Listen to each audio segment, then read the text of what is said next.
वराहदेव की सुंदर कथा का श्रवण करते हैं।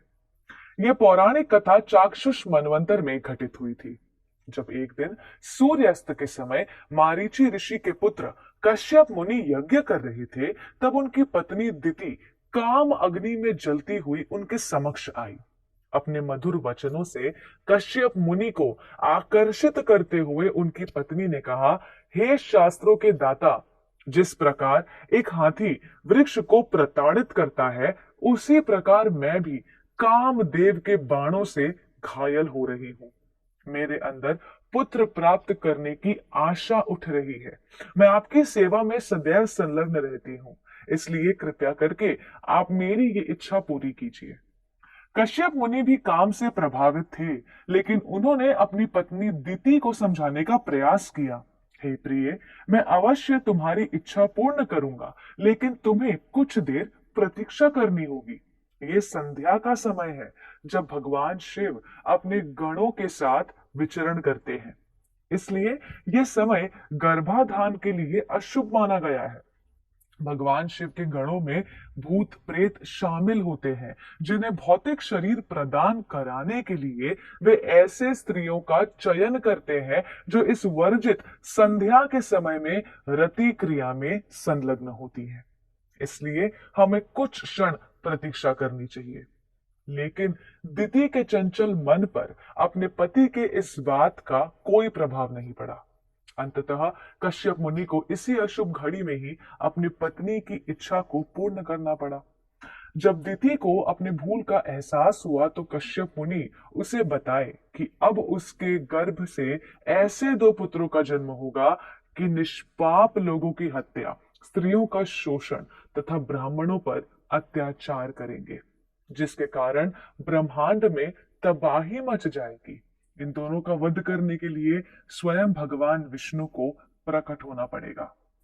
जब कश्यप मुनि ने देखा कि दिति पश्चाताप के अग्नि में जलने लगी है, तब उन्होंने दिति को अपने पोते प्रहलाद महाराज के बारे में भी बता दिया, जो कि भगवान के शुद्ध भक्त भी बनेंगे।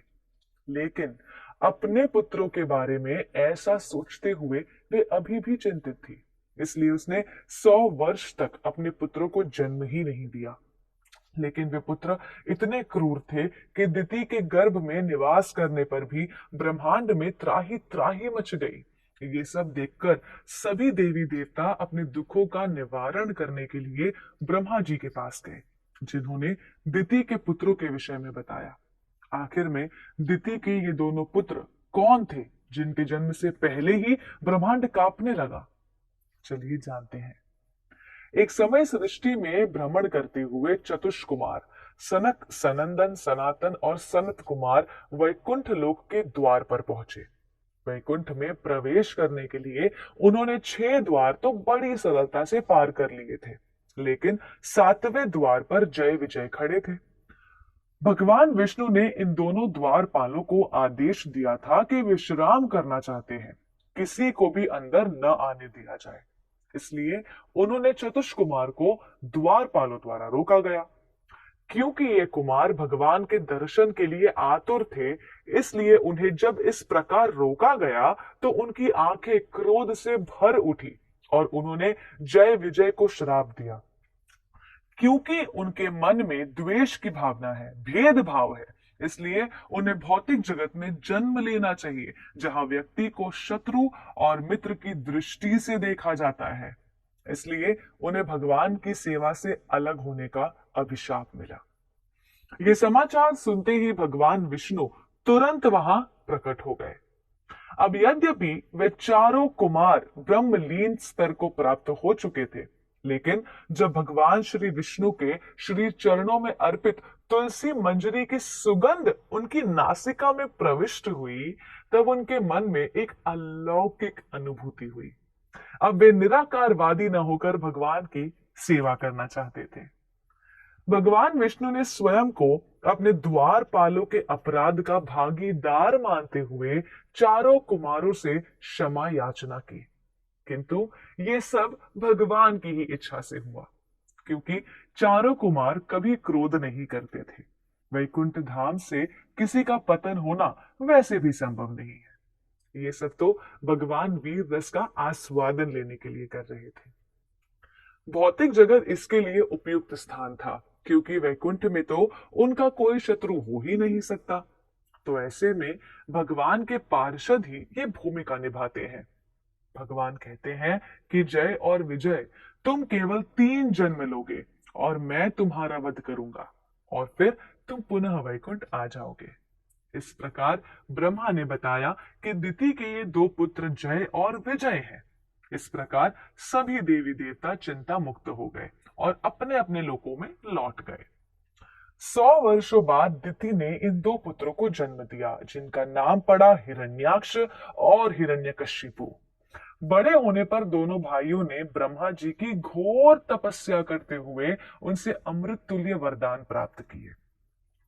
इन दोनों राक्षसों के भय से देवतागण अपना निवास स्थान छोड़ छोड़कर भागने लगे। एक दिन हिरण्याक्ष वरुण देव की नगरी विभावरी में पहुंचा और उन्हें युद्ध के लिए ललकारने लगा। तब वरुण देव ने उसे भगवान विष्णु से लड़ाई करने का सुझाव दे दिया। तब हिरण्याक्ष ने समुद्र की गहराई में प्रवेश कर दिया और वहां पहुंचकर भगवान विष्णु को वराह रूप में देखा, जिन्होंने अपने नथुनों पर पृथ्वी को धारण किया था।